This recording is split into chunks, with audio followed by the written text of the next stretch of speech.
Welcome to the Enchoris Podcast, a podcast that has the goal of communicating what's happening in Germany to an audience outside and providing some insight to the workings in the cultural sector and giving a unique perspective on how one of the Europe's biggest economies and one of its biggest cultural institutions work and what kind of knowledge we can share and what is happening, since in Europe we love to be diverse but we forget to communicate with each other about what we're doing right and wrong. And today I'm very happy to welcome Matthias Hornschuh, and to actually the occasion for this is this book, which is called Wir geben uns auf, which means we are giving ourselves up, and not only ourselves but our work, our artwork, our intellectual property, and that's going to be the focus of today's talk. Matthias is the speaker for the German Urheberrecht copyright union, and mainly is an artist and a composer who actually puts a lot of time and effort in representing the rest of us. And I want to thank you for that on this occasion. And welcome. Thank you for taking the time to talk to us. Thanks for having me. And let's start with the book. Mm-hmm. Why this book at this point in time? Well, my personal approach was to get things done, to finish things in a way, which means my thinking, the process of thinking and the process of transcendence, which needed some moment of finalization and coming to a point in a way. And at the same time, mid of last year, there was a situation when we realized that 25 or maybe 30 years of digitization didn't come to a positive end in the terms of politics and policy making, because quite obviously German and European politicians tend not to learn all too much from the experiences we made over the last decades, and they tend to do the same mistakes again and again. And so my idea was to just come up with a small essay. It's an essay I wrote. Less than 100 pages that makes it possible to dive into our ecosystem, the system, the principles, the structures, and the structural problems. And it was a bit more of my concern to present the problems than to come up with solutions, because this is a 100 pages book. But in the end, it turned out it wasn't possible to finish the book without at least trying to find a way to get out of the trouble. And this is maybe the last 15, 20 pages. I'll allow myself to comment, if that's okay for you. Of course. The first thought that came in mind is that it reminded me of how US politicians have a small version of the Constitution in their pocket. And my comment on the book is that for anybody out there who is lost in this endless artificial intelligence debate, this is a foundation of understanding where we are at the moment, but as you said, from a very holistic perspective. So the problems you address in the book are not the problems that are going to go away with a new version of KI or with a new narrative. You are addressing the universal problems that have been there since we had Napster, since we had all the online problems, since we had the Spotify problem so basically it's, in a way, I like the title of the book because it shows that it's not about artificial intelligence, but about the depreciation of human work. Yeah. And the book in itself is a unique perspective by someone who gave it a lot of thought and tried to wrap up So we can actually have a conversation on top of that. So for me, that skips the intro for anybody who's not informed. So that's my first feedback as someone who is informed about the issues. It gives a lot of perspective on why we should have this talk, not as a trend, but as a turning point to a more holistic thinking. Yeah. Exactly what politicians are missing. You don't need an update on why a version of an AI works this way or the other way, but let's talk about the human needs, the social needs, before we go into the unique problems of an algorithmic nature. Yeah, in a way, you need to understand at least the basic principles of Gen AI to get rid of the narratives provided by the AI evangelists. But that's quite basic. Seriously, it's not too complicated to get into it and to get it done. But still, I experience too many questions and too many expressions of deep belief of people who don't even understand the principle and the problem of hallucinations. So if people tell me that their chat bot lied to them, I'm starting getting a bit annoyed because it's so easy to understand what's happening in a situation. It's a situation like that, and that's a structural problem.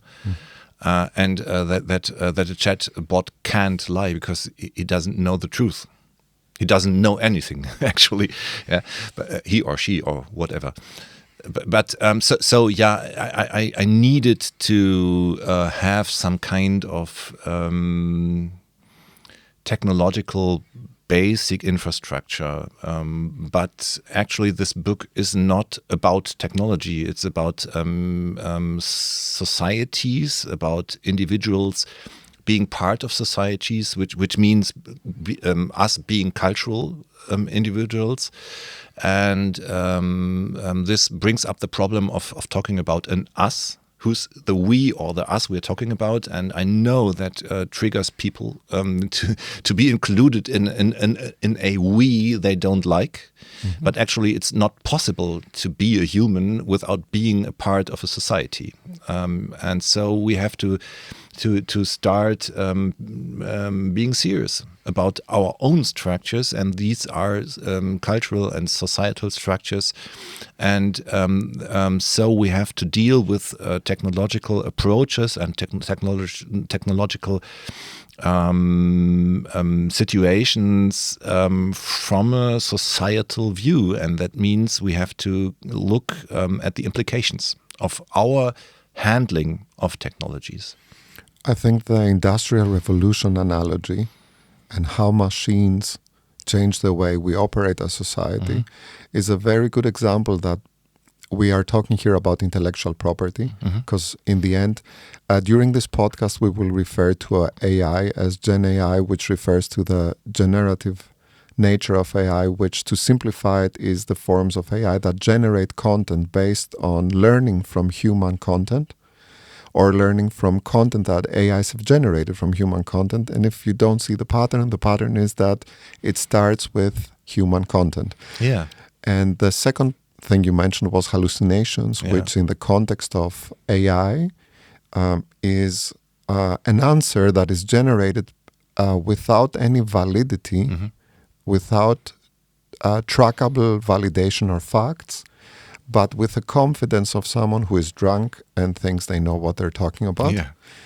And to give you an anecdote, I asked an AI about my recording setup, and I got a very, very, very extensive answer about what I use, how I do it. And I was confronted with almost a marketing brochure of how I do something, and I don't use one of the things mentioned. So this is kind of like how it would almost be like you did a search on a web browser and you got an answer that randomly fitted a branding and marketing decision. Randomly. Randomly. Who knows? Who knows? They started monetization, so and advertising in their chatbots. So who knows if it was random? I think the challenges we have at the moment is because, just a disclaimer, AI, just like any technology, is progress technologically. It has benefits, it has shortcomings, and it has challenges that we humans have to understand how to use it, who monetizes of it, what goals we have. So I think without having the obvious talk, AI is bad or AI is good, and like any oversimplified argument, it leads nowhere. This is about what kind of responsibilities we have towards ourselves as a species, as a culture, and how do we respect the hundreds of poets, writers, doctors who build up the knowledge we all base our understanding on. Even the language we speak now is the result of collective agreement to use these words with this meaning, with this syntax. And we take, as humans, all of this as granted. Yeah. And for me, it's a good reminder that even if a generative AI can write a text that feels good in 20 minutes, I did a test with this podcast. And I decided to do that for one episode to summarize it very fast with AI. And my test was the following. It's an instant dopamine gratification. Yeah. And then I let it sit for a day and I wrote my own version, and those things were not comparable. Even though it felt like a result in the first minute, and it felt, I think I had a talk this morning at a cafe where people meet and talk, and we were talking about the talk we're going to have today, and we ended up talking about mortality as the main problem and how the values of humans, like we are mortal, we are the result of our culture. And the end of this talk during a coffee was like, in the end, it's very fundamental human questions that define this talk. Obviously. But we have, apart from the holistic approach, we have to talk here about the industrial function, how artists live, how artists make their money. And this book is a real result. So I think the reason we read a book is to get a feeling about the thoughts and the traits and the unique crystallized or distilled opinions of the person who wrote it. Yeah, it's maybe even more than that. It took me. It was quite an effort to be able to write a piece like that, because especially the fact that it had to be short, because it's just this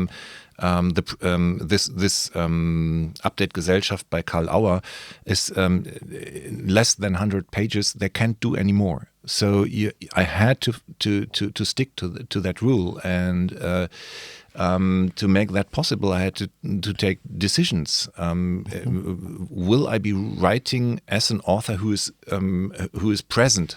Is there an I in the text? And as soon as I was able to decide to have myself represented in the text, I knew I was able to do it. Up to that moment, it was a struggle, because I was trying to be objective, and I was trying to be precise and academic and pure in a way, and it wasn't possible, because I had to bring such an amount of knowledge condensed into a structure like that it was the only way to do it, to get it done, was by being personal. And an AI can't be personal, but it can be sycophantic. So you talked about mortality.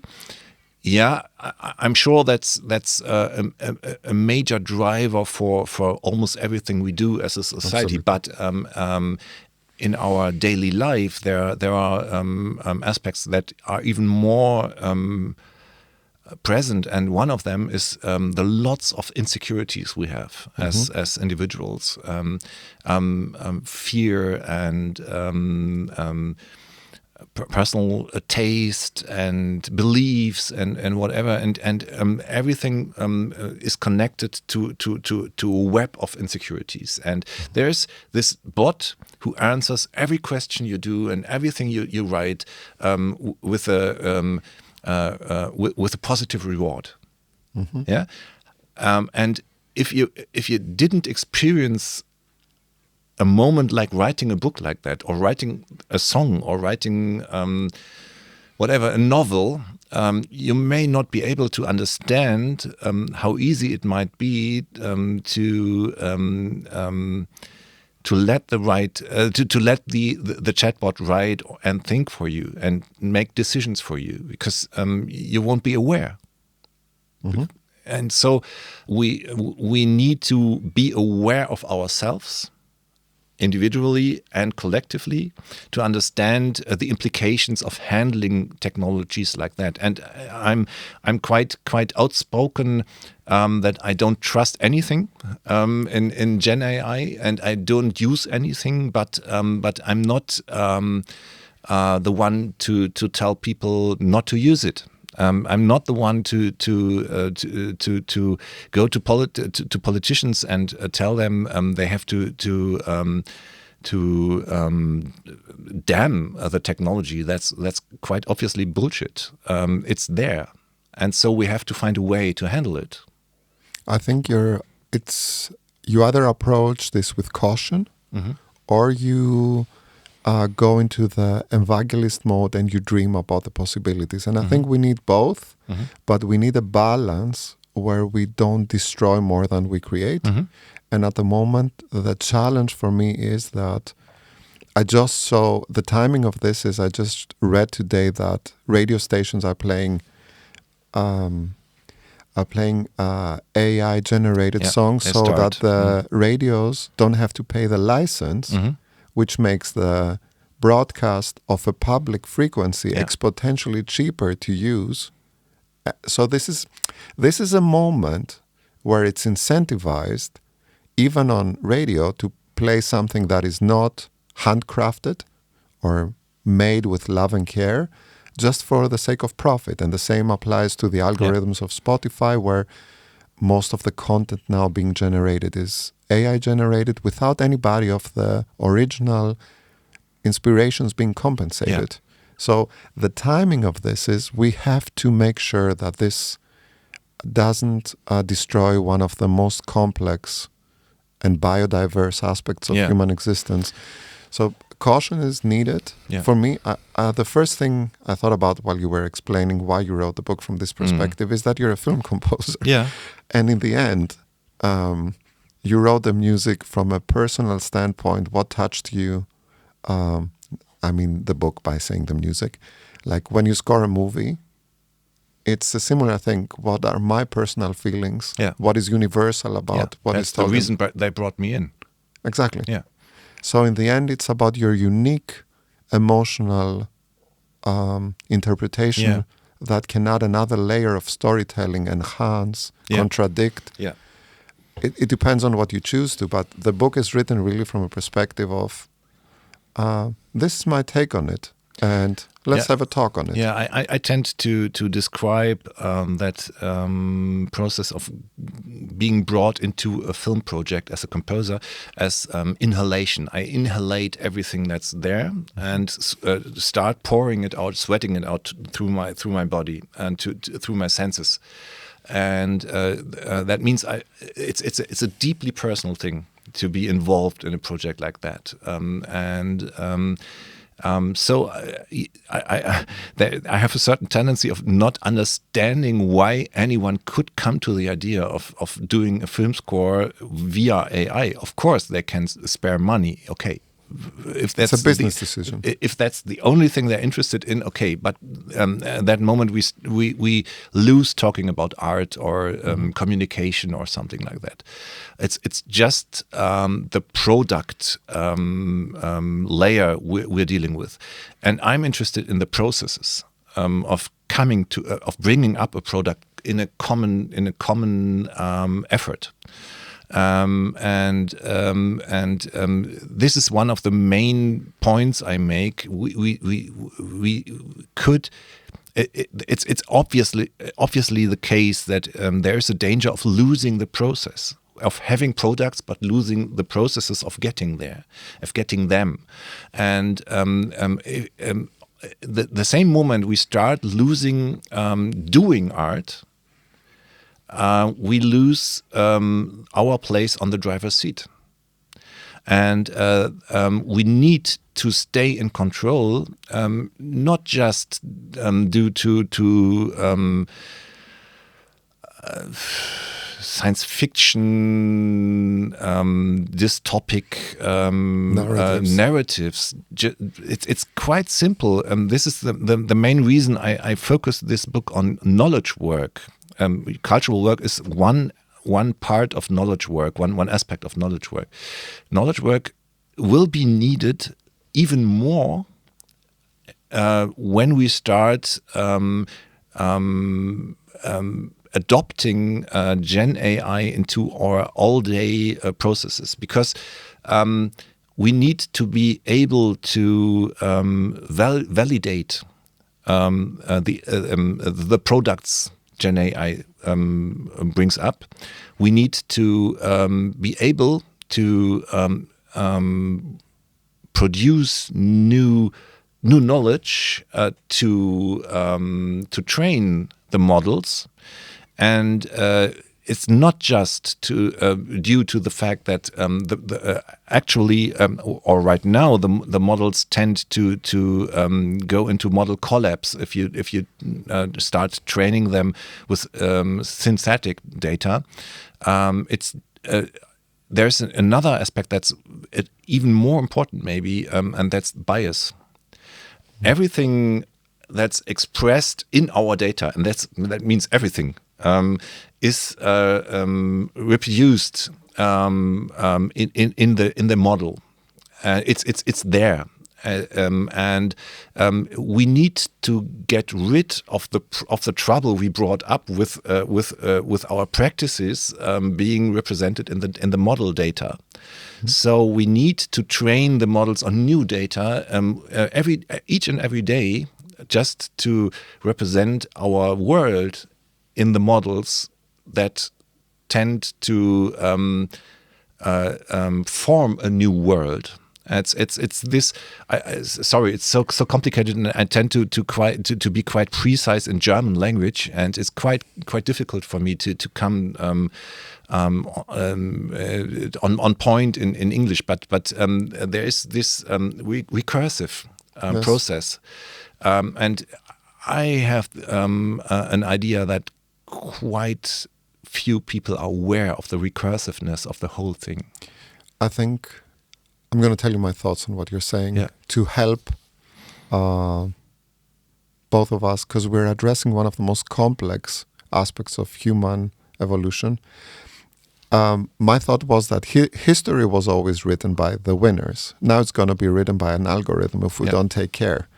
And that means that in any form of data, to become a little bit scientific, a system tends to go towards chaos. That's the nature of entropy.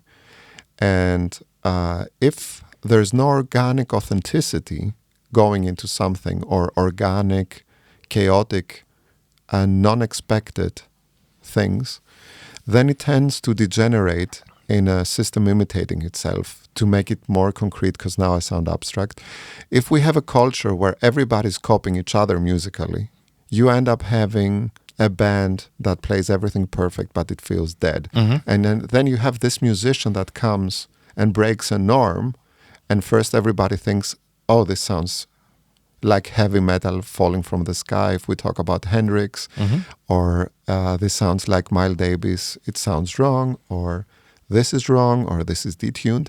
And then 20 years later, you hear a pop song with those elements. So if there is no innovation, we all know what boring copied music is. Yeah. I'll go back to the sound-alikes of 30 years ago. Sound-alikes were when an artist didn't give his permission for something mm-hmm. to be used in a mm-hmm. commercial, some very ambitious person would go in and copy it pretend it's its own word. He would change a chord structure at the limit of what is legal based on legislation, or he would improvise a little bit, but basically he would take the essence of something. And now, even if we look at those equipment, which were all designed by humans for a psychoacoustic effect, they're all simulated. And in the end, what do we get? And if we talk about our history, and culture is a way of telling the history of human consciousness from a new perspective every time. So if we give that over to an algorithm remixing the emotion, what do we do? Yeah, and this is an interesting moment because there's this thin red line between being generic and bringing up a generative model, which reproduces the generic style we had established before.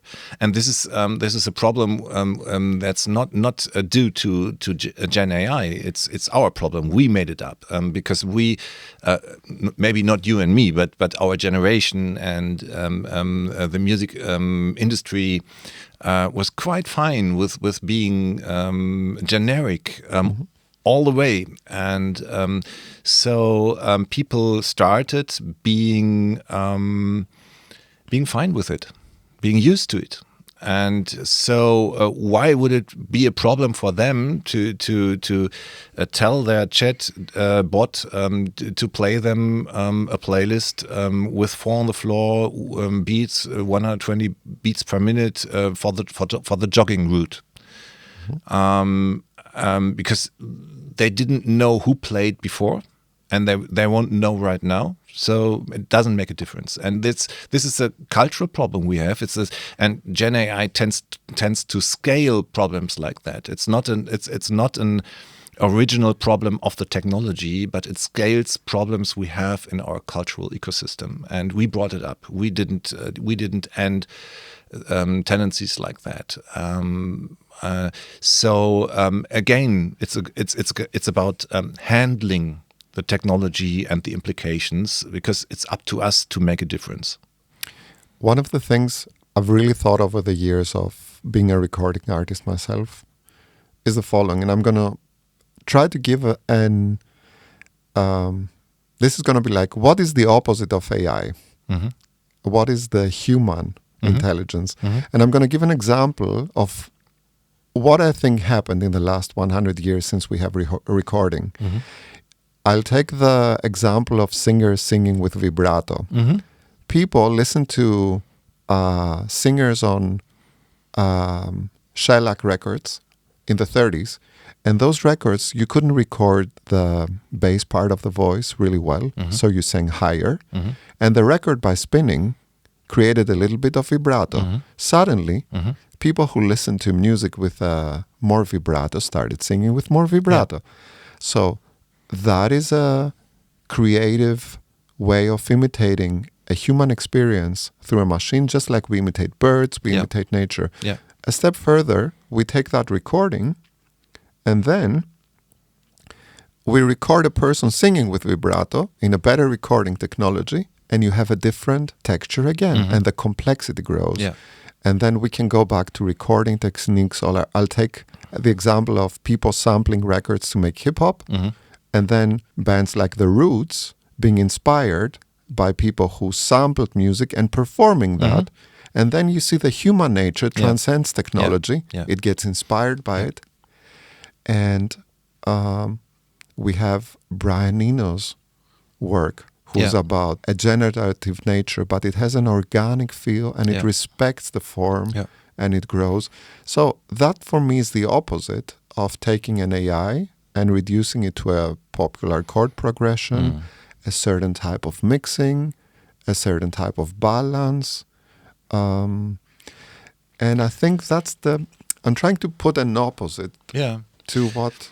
There's a German theorist, Batzon Brock, who brought up the phrase of authority through authorship, which is a marker for Western societies that accepted the meaning of someone being able to bring up importance and meaning and expression as a worth of itself.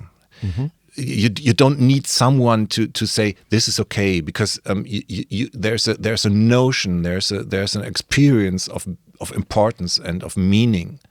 When an author comes up and writes a book and brings things down and finishes something, and I think we tend to lose an understanding of those basic principles for our societies, and the problem is that all too many people don't understand what it means to write something, be it music, be it a book or a novel, or to make an artistic picture with as a photographer or as a painter or whatever.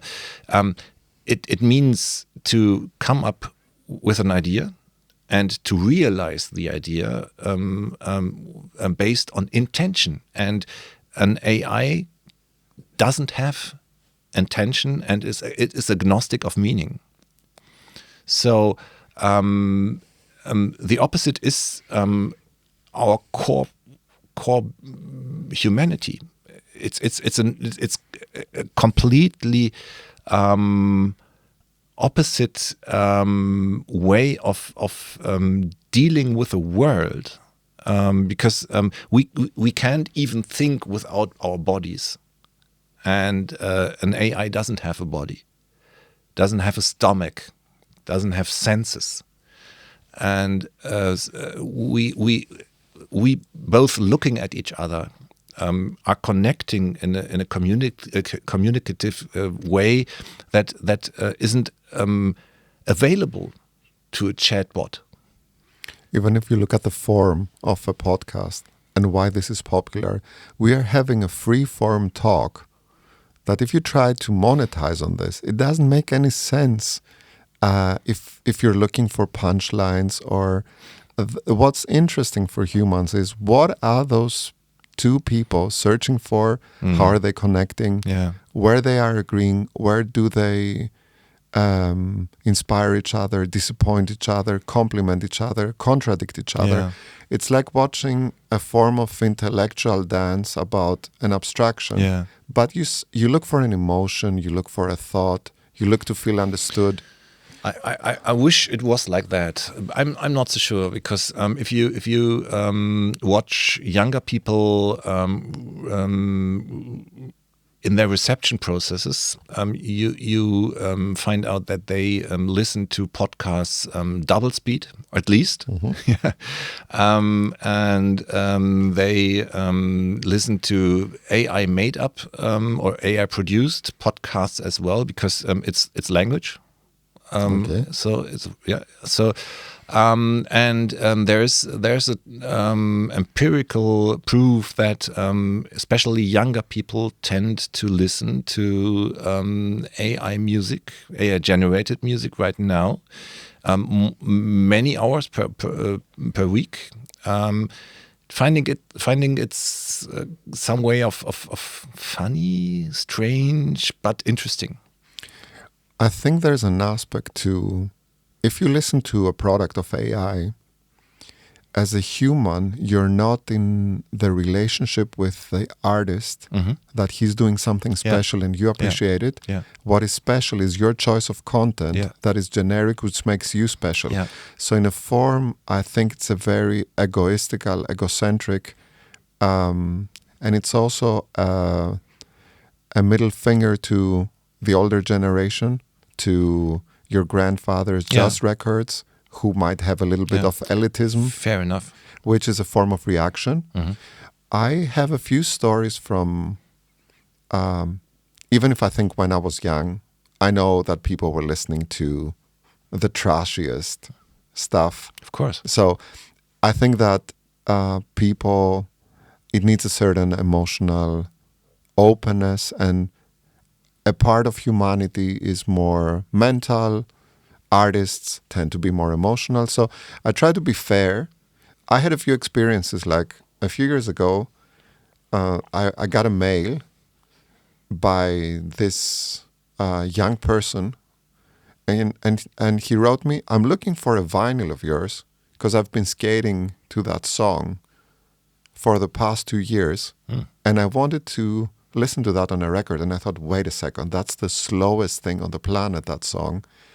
That's the last thing I would ever expect someone with hip-hop clothes to be skating by. And he meant, I just felt like I'm connecting to a city at a slower pace when I'm skating fast. And that stuck with me. And I asked Yorgos, who is producing the podcast, to give him the vinyl at the train station. And he said, you would never have suspected that that person listens to that music. And what I'm trying to say with that is the majority of people, when they're young, they're going to find a trend that reacts to. They're going to listen to Korean pop, so their parents don't like. They're going to listen to machine-generated music, so their father doesn't give them another lecture about the best guitarist from the 60s. We all can relate to that. Of course. That's fair game. But I think what people really like about AI is that and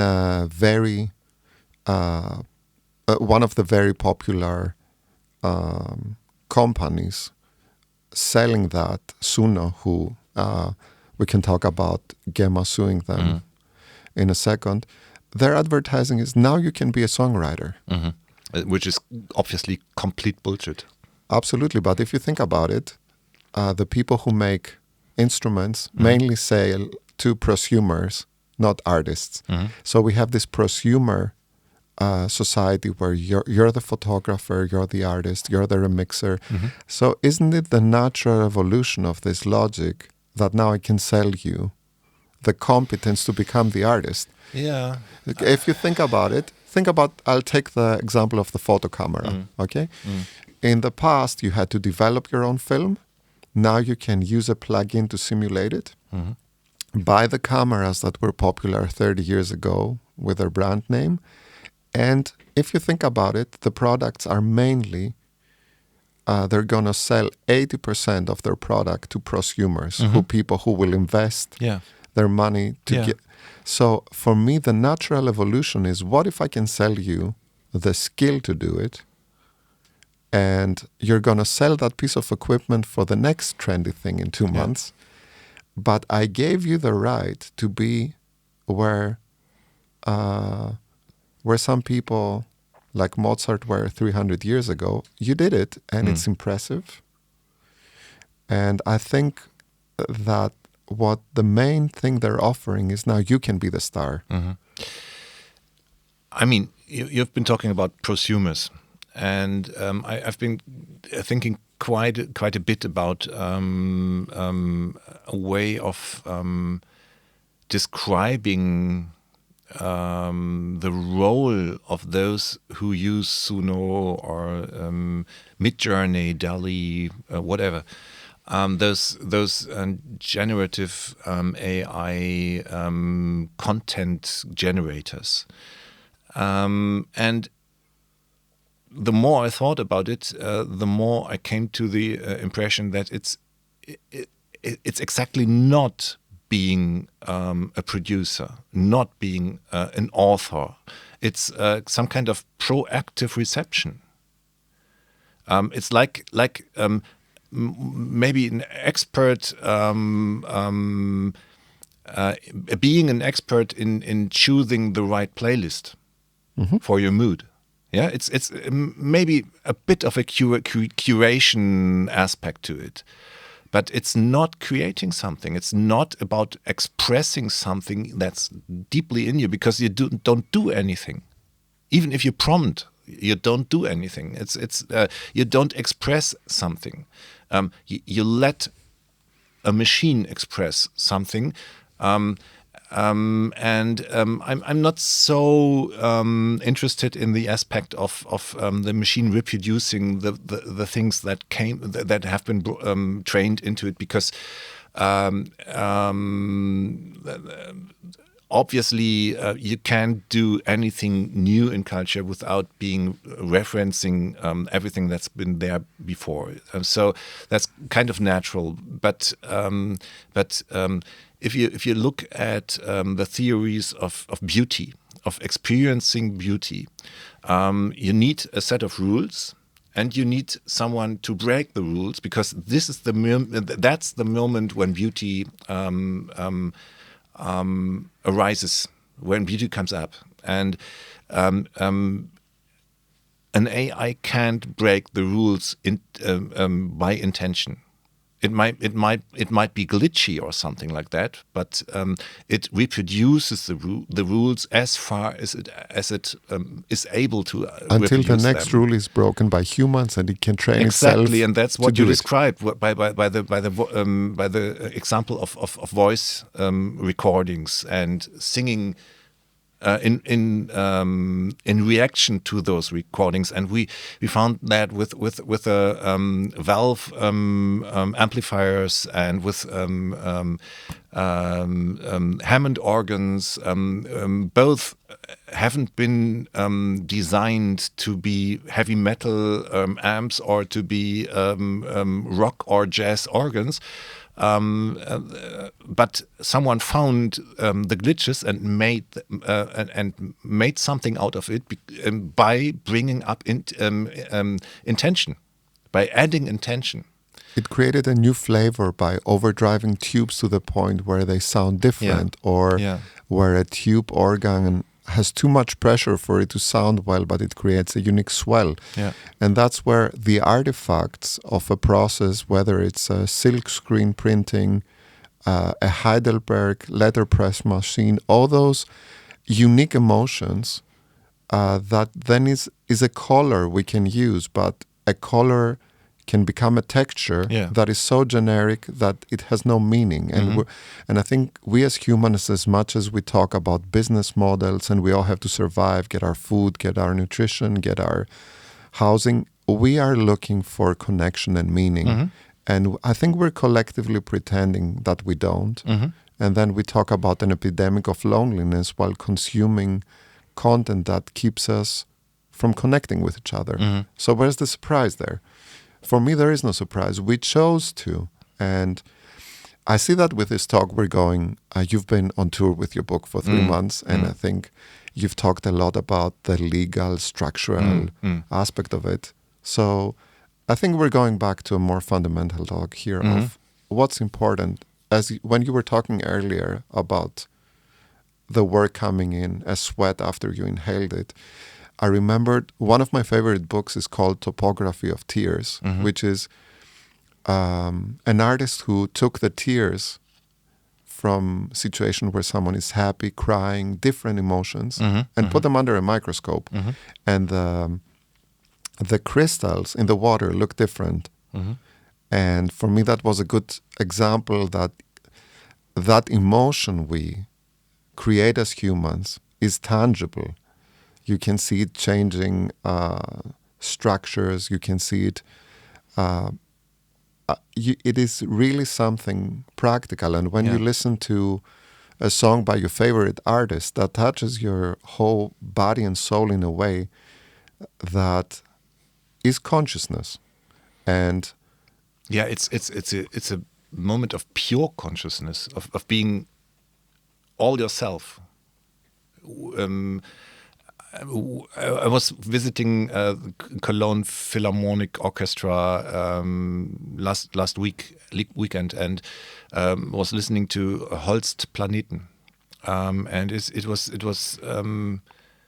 a flash, because this super big orchestra with 7 or 8 percussion players, double timpani, the huge organs, celesta, and a women choir, brings up moments of sheer transcendency.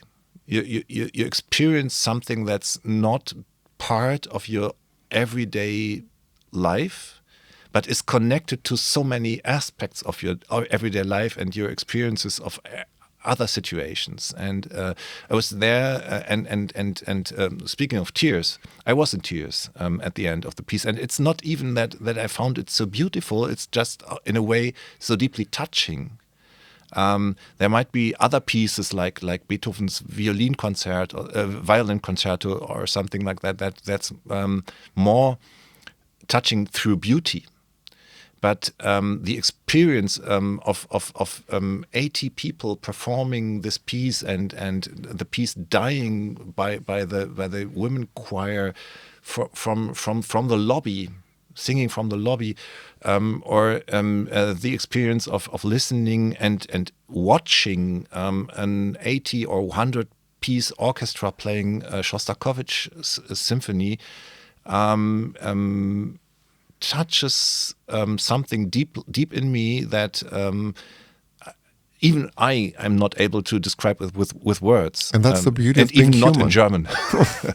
It's not a language thing. I think the beauty of humanity is that you cannot dumb down everything to linguistics. Yeah. And one of the things that is so show-offish from AIs is how good they can generate words fast. Yeah. But we ourselves fail to describe things. We need the time. We need to take the time to find the words, because if we don't get them all of a sudden or in the very first moment, there might be a reason to it. I worked on early neural networks back in 2005 in ways I won't disclose here. And one of my ideas back then was that we could use the beauty of different concepts of different languages. For example, there's a Japanese word for how the light goes through the leaves in the forest, or a Hawaiian word for having a dog, which is called kahu, which is about you don't own the dog, you can't define the word really, but it's really beautiful. And my idea was that if we had the competence to find different words in 20, 30, 50 languages or lost languages, we could go back to a conceptual mapping, which is human intellectual work, and have a pool of ideas that extends our own cultural conditioning. And of course, I cannot learn 30 languages, but we can use technology to map it. But that's a different way. That's like me scrolling through the books in the library faster. And that's how I explain AI to kids. I'm like, imagine if you could go through every page of a book really fast and you could retract the information, but it's there for you to read, you to understand and create your own understanding of it without having to lose 30 hours of scanning through the books. But the catch is, don't assume you read those books you gave them the time or that you invested. So the easy thing is to cheat.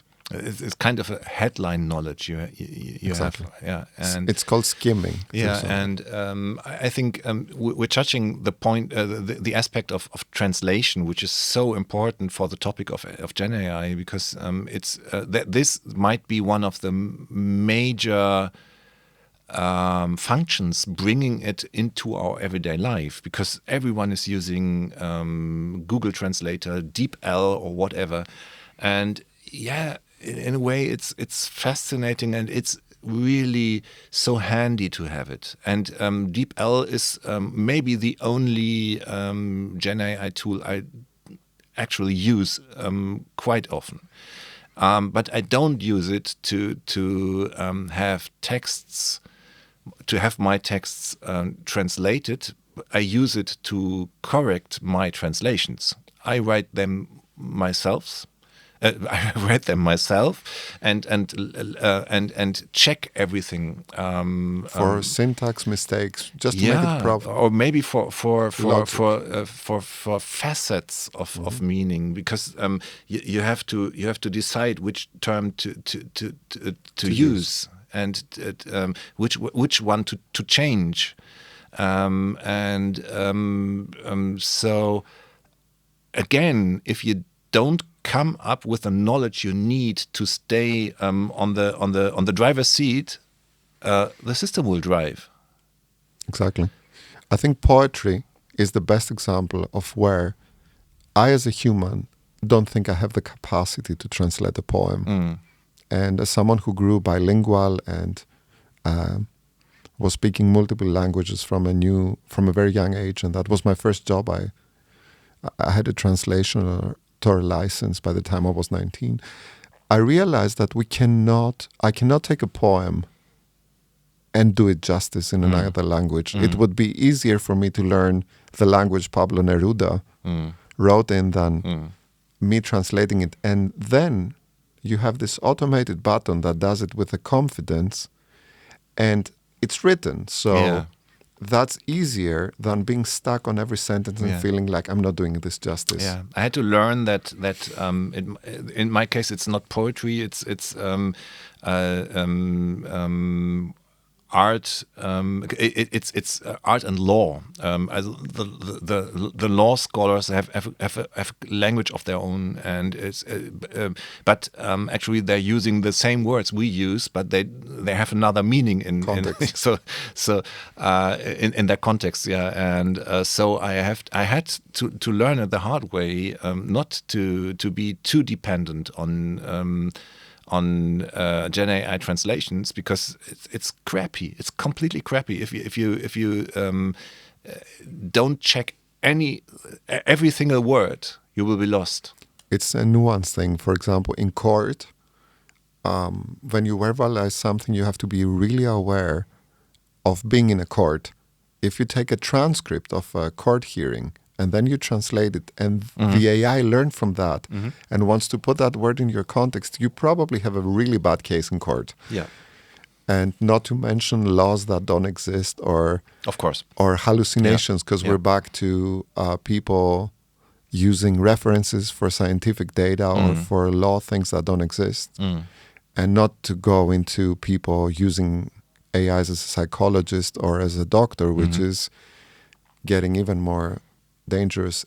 I think what we're talking about here is the book is called We're Giving Ourselves Up. And what I keep from this is, apart from the very good structural understanding, which I don't think we can do justice in a talk like this, is that we should really appreciate what is good about humanity. And the bitterness we have with the wars, with the shortcomings, with dead ends of Western democracies. It's very easy to get bitter and to forget about the fundamental beauty of art and the beauty of our society being what it is with all its shortcomings. I'm not pretending I'm personally satisfied with anything, but there's a lot of beauty around us, and we live in an age where the dream I had that I could have every music on the planet in my Walkman is true. I didn't think back then that it would be a problem that suddenly half of the content would be generated in a way where you can't find anything. Yeah. So I mean, obviously, and quite obviously, you understood it like that. It's not an appeal to give up. It's the opposite. I'm so deeply convinced of the meaning and of the potential of being human and being free in a free world with rules.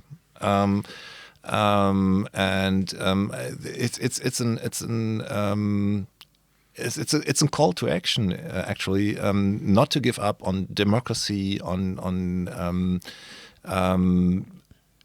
the rules that give us the structure we need to be able to live together as humans in societies and cultural constraints. One thing you stretch in the book is the fact that we're going towards an oligarchy. Yeah. And the same thing happened with slavery. It happened with the Industrial Revolution. Yeah. So I think we as humanity can learn from the analog experiences of the past. And what is important is that an algorithm cannot control what every kid learns in a school everywhere on the planet, because it's the fastest answer it's going to get. And it's not simply about regulating that, but it's about creating a society where people have their own judgment, where we don't lose that competence. And and we see how that degenerates into violence, into school shootings. So we need orientation. We need orientation. That really hit a nerve, because in the end, it's a form of guidance that we're giving up to the machines in the end. Yeah, and to be orientated, we need to be informed, and this is the one of the main reasons I wrote the book. That's actually, you succeeded at your intent in the following way. If someone reads this, he has a fundamental understanding of what happened in the past 5 years structurally, and your concerns as an author now. So whether someone agrees with you or not is up to them. Yeah. But you have a very, very clear viewpoint based on the timing, and it's really surprising that you talked about that you wanted to come to a close in the same way like a composer. I want to get my point across. And an experiment would be to talk about the book in 10 years again, because that would really show what was universal and how much you got the essence of it. But you know, you don't need to wait 10 years. The week after giving my manuscript to the publisher, I was on a talk with Jürgen Geuter, Tante, one of the main philosophers in big tech topics, and he was quite clear in that we need to go into resistance. And we shouldn't accept the technology, Gen AI technology, as it quite obviously, from his viewpoint, which is quite plausible, is bullshit. It's crap. It won't work, but it has a high cost to society. And I was talking to him, and I was completely aware of everything he said and the plausibility of him saying it, and at the same time not being able to say or to come to the conclusion that I share this sentiment of going into resistance, but I'm completely aware of the need to have someone like him being in resistance, because this is one of the aspects we need in to have a debate that's serious and that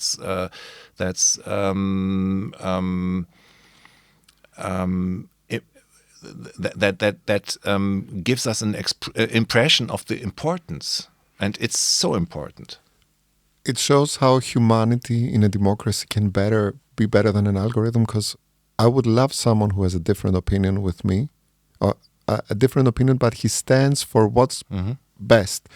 And if we talk about diversity in many ways, and diversity of opinion is equally important. And, of course. And the whole point is that based on this talk, we're going for a more holistic approach with respect to art and humanity. There's the industrial aspect of this. There's the job loss aspect. So there are many fronts, and we talk here from the aspect of culture, protecting the right of artists, allowing for the intellectual property to be preserved and to create an environment where it can be expanded and it can continue to grow in new directions. So we talk within a framework. So I really think that it's not about one way to go, but it's about ensuring that multiple voices and not a monopoly organizes something only based on the fact that it's a good place to invest for now, but the investment has consequences. And at the moment, for example, the Spotify analogy, it's great that the music of the world is available for people to listen to, but it's important to preserve how artists make it and that artists have a living. Yeah, and Spotify is an interesting example for a market function that's highly problematic, because people don't learn something about the worth of cultural goods anymore, because they're there. just from the Wi-Fi. $14 for the music of the world. And it doesn't make a difference if you listen to Lachenmann or Wolfgang Petri. Actually, it makes a difference. But even in terms of remuneration, it should make a bigger difference, because Lachenmann's work might be 90 minutes and Wolfgang Petri's work might be 3 minutes, and they get the same amount of money, which is completely absurd. It's an oversimplified business model. Yeah. And if we go back to the roots of why that happened, it goes back to what happened with file sharing, Napster, the culture of just trading instead of having the artist in the loop, the reaction to that. People have monitored that who have been around for the past 2 decades. I think the important thing here is that the responsibility in the end is to teach people to respect the work other people do. Mm-hmm. And the freemium economy has really not helped. Yeah. Because it's a real problem if it incentivizes buying the device so the content is free. Mm-hmm. And that's the talk I had with friends, because they were asking me, how are record sales going? And I'm like, well, the device you listen to the music for free costs the equivalent of buying 50 records. And you use that for your job. So what would you give your money to? Mm. And if you look at the teenager who, if you calculate inflation, 20 years ago bought 5 CDs, he has already spent that money owning a phone. Mm-hmm. So if you look at the financial data of having access, and then we can talk about privilege and class, we're going to... I know, but at the same time, we need to be cautious, because everyone is spending such a lot of money on Netflix and Prime and Disney Plus and HBO and Spotify, and maybe even something like a daily newspaper or something. And it's lots of money. It's not that the people don't spend money on cultural goods and on media. It's just that we as the people who do the content, who make the works, don't have any stance in that game anymore. It's just the asymmetry of the markets that brings us in a situation of complete of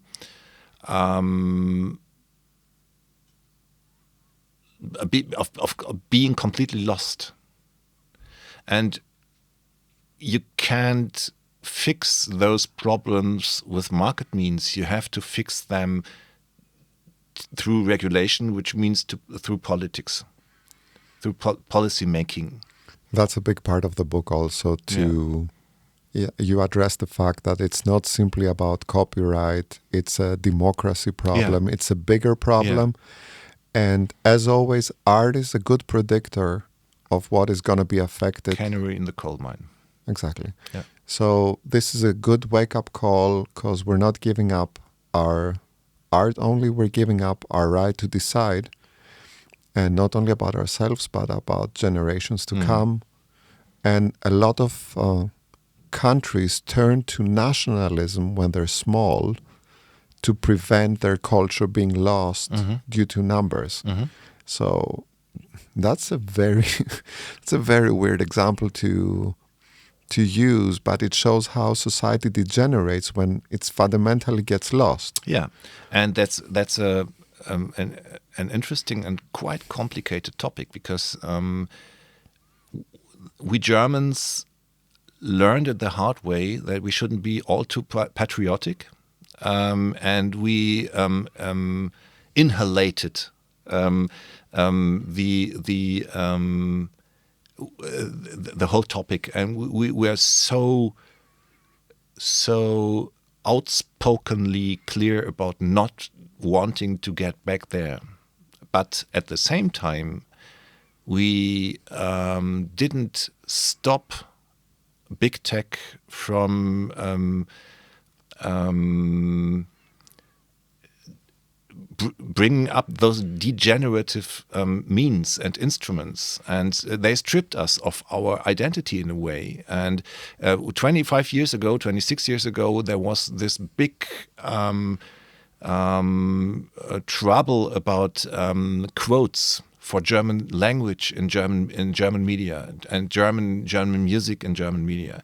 The French did it, the Italians did it, the Swiss did it, but we didn't, because as soon as you started to position yourself in favor of such an idea, someone came up calling you a Nazi.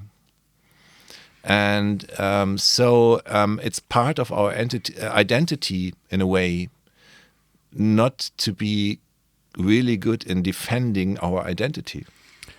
I'm half Greek and half Austrian, and both cultures have something together that I realized growing up in both countries. They're really specific about preserving what is good about them, also with a big self-referencing. But the important thing is that respecting your traditions, your culture, your language, and being nationalistic has nothing to do. Yeah, I think so. I think there's a clear. Yeah, I think so. There's a clear difference. Yeah.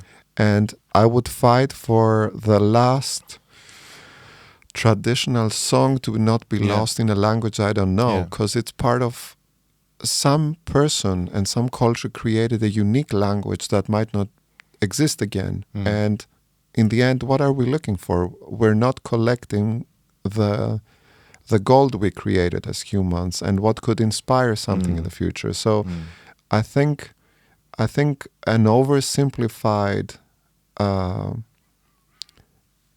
everything that has an origin that is very clear, being nationalistic, is simply against the nature of preserving diversity, which is the basis of Europe, where the Europeans started with the idea that we live in diversity. United. Unity in diversity. And that means that we have to protect each and every of the languages, the traditions, without the imposition that one or the other is better. Yeah. And you see again, even the EU as a legislative, self-organizing intelligence is not preserving its main goal, which shows that even when humans get lost in politics, they behave like AIs that lead to hallucinations and problems. So the most degenerative state of human negotiation is very similar to an algorithm who can decide what to do, because it simply insists on pre-existing narratives. Yeah.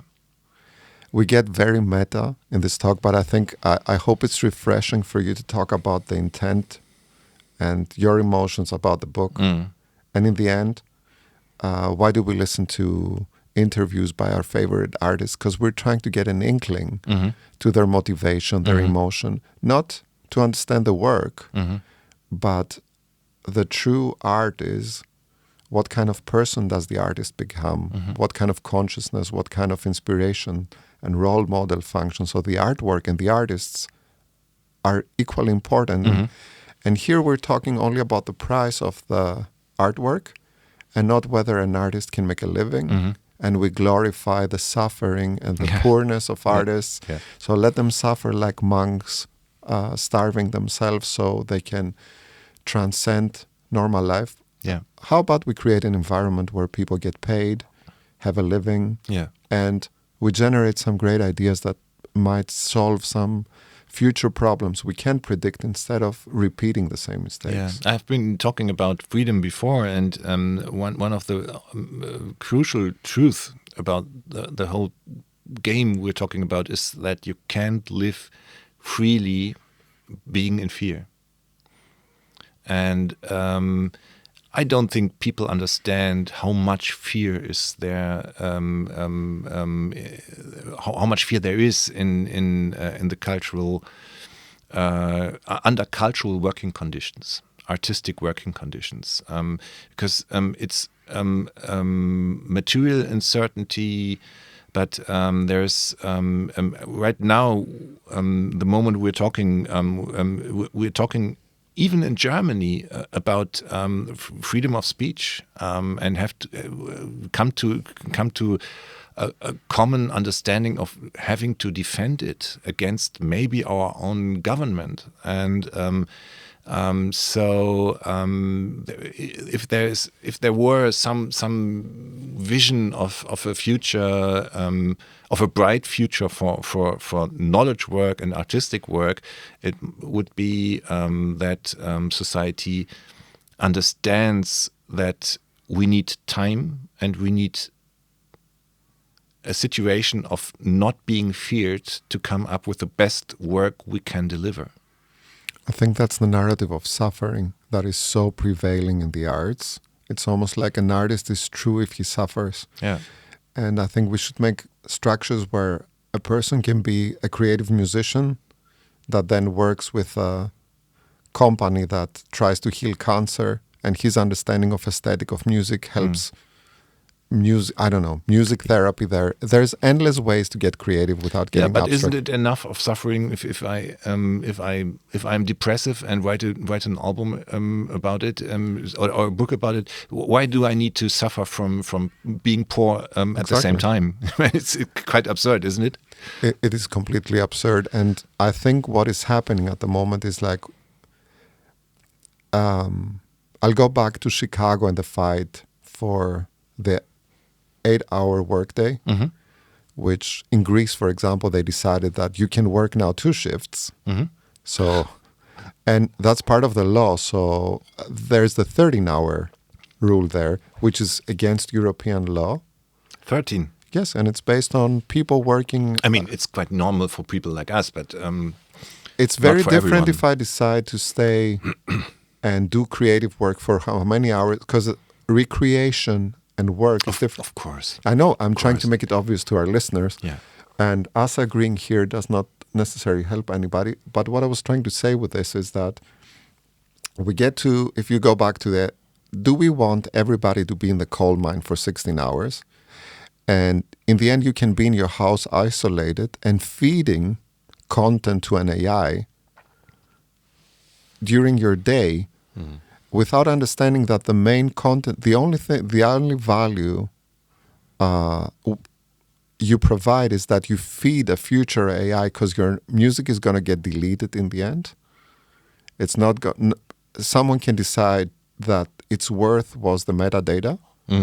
For example, there's big talk now that DistroKid is a service that helps people upload their music, that its main value is the knowledge of when people upload, the patterns of behavior of the creators.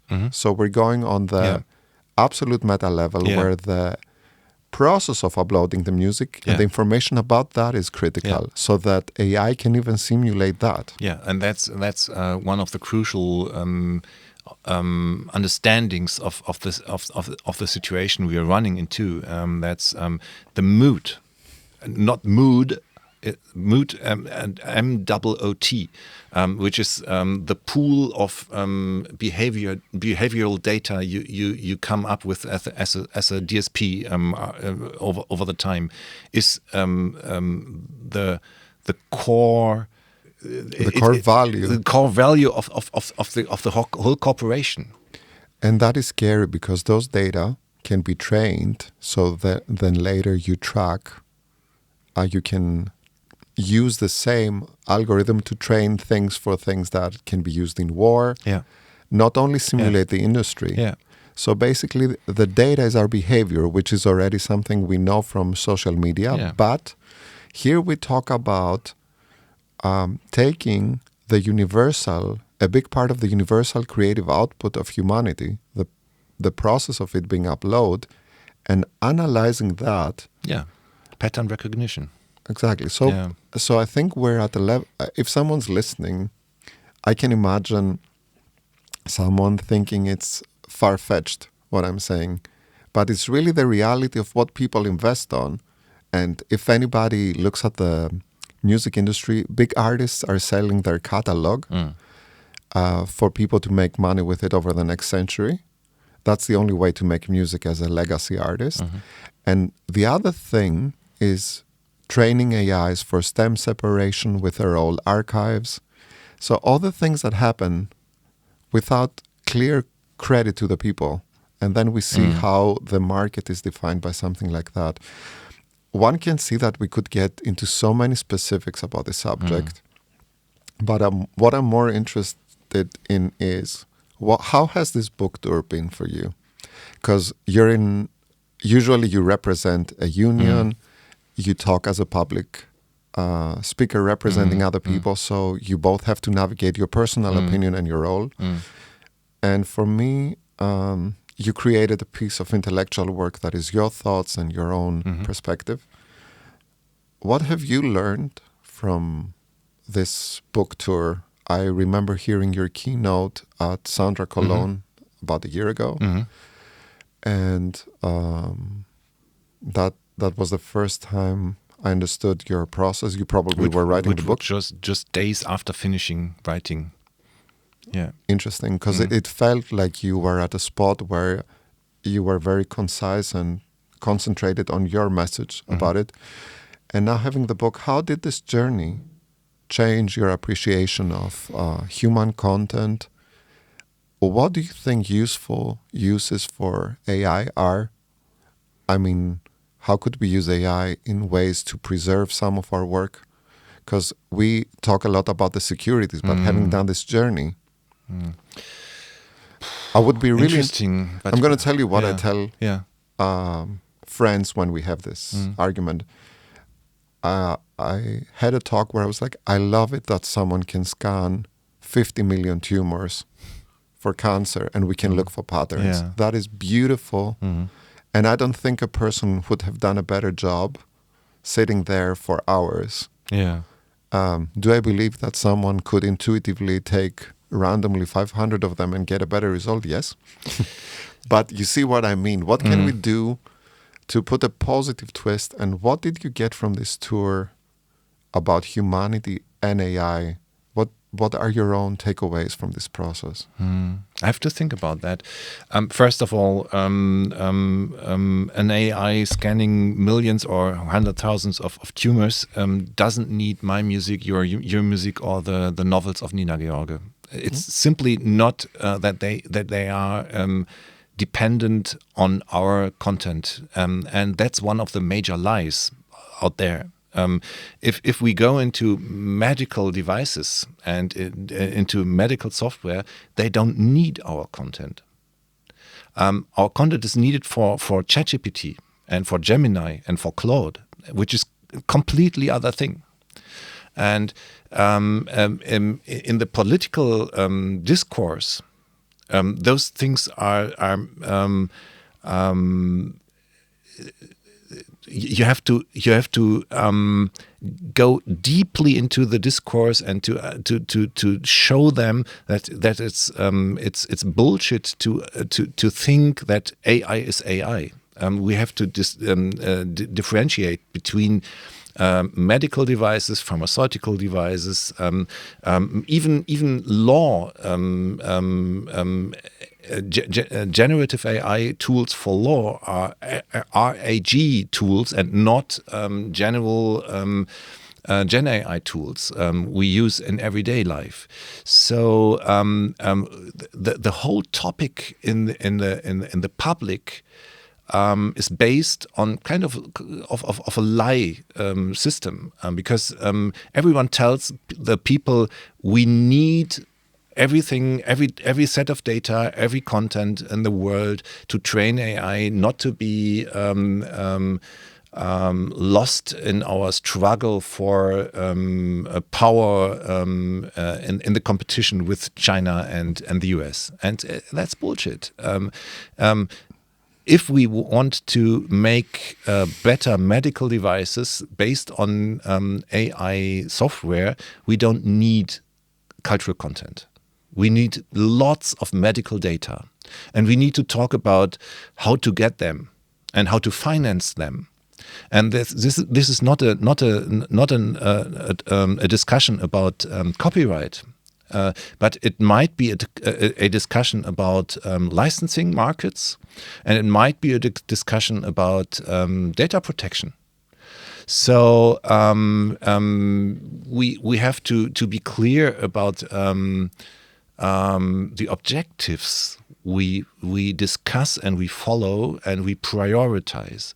And I don't get why it might be a common public objective to have a system that writes a poem for you. I understand what you mean. What I keep from this, because I think you said something really important, we have to discuss about AI within a certain context. Of course. And not AI as an automation, but whether it's an AI or a generative AI. And in the end, do we collect data or do we scan intellectual property to outsource pseudo knowledge? Yeah. So for me, this really helps me talk about your book, because it explains the core.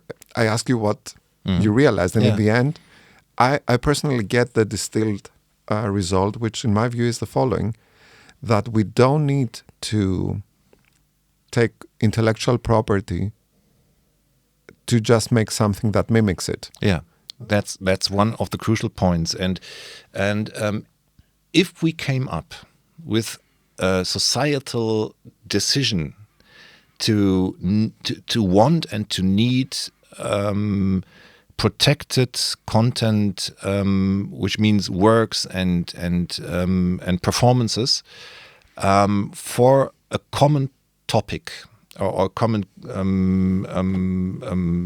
need, we needed to talk about how to finance that, but we don't.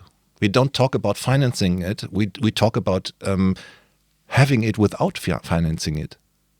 I understand. And nobody could explain to me how this might be possible in economical ratio, that work we do is delivered to US corporations to bring to train it into their models, which are sold back to us in Europe, and the value creation is settled in the US.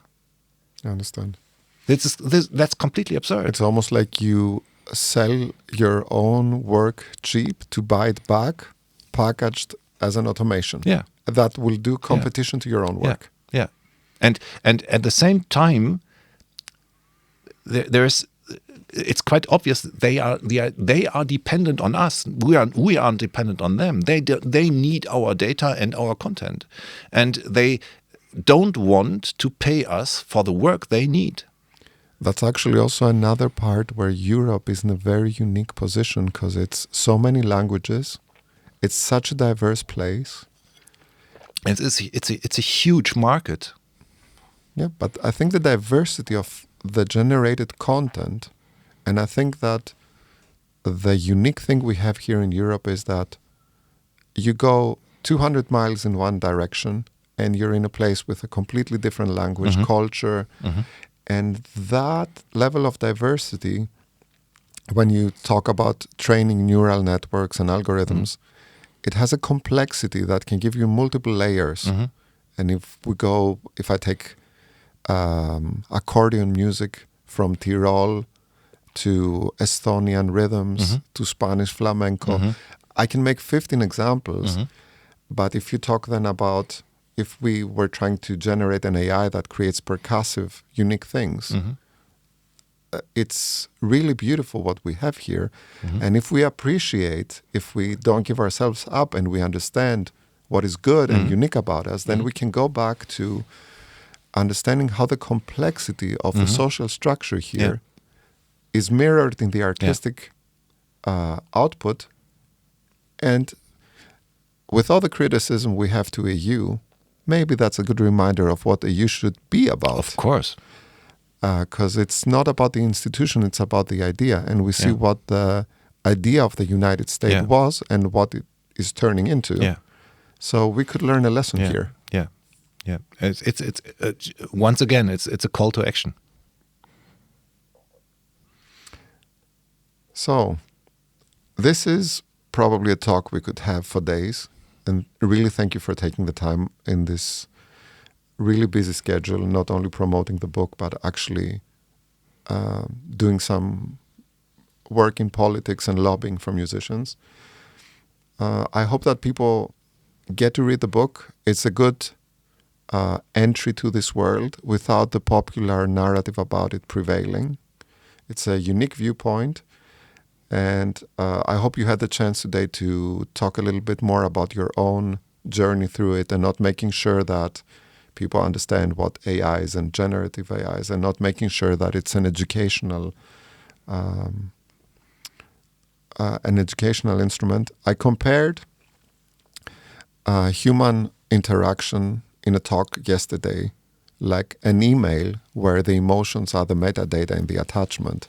And I hope what people can get from this, since there is a lot of your own thoughts and work out there, that this gave a little bit of an inkling to your own artistic process, because in the end you're a composer and a linguist. Yeah. And I see that in the work, and this reminds me, for people who are engaged in politics or who work for artist associations, we have to remember that people are artists at their core. And even if we're talking to politicians, we have to reclaim our generative nature as artists and the uniqueness of the content. So what I wanted to give you back is that this is a unique piece of work, and a good way to remember what we should be doing is to appreciate it as such. And that was my super meta level reflection of the process. Thank you for your thoughts. Thank you for your time. Thanks for having me once again. And I have to admit that the short form of the book that Carlauer Verlag has really helps. And that's one of the things that human creativity is great at. The more constraints, the more, as an artist or a creator, you have to distill. And the topic is vast and endless. So freedom lies within the concept. Very hard to top. So let's end it here. Thank you, Matthias. Bye.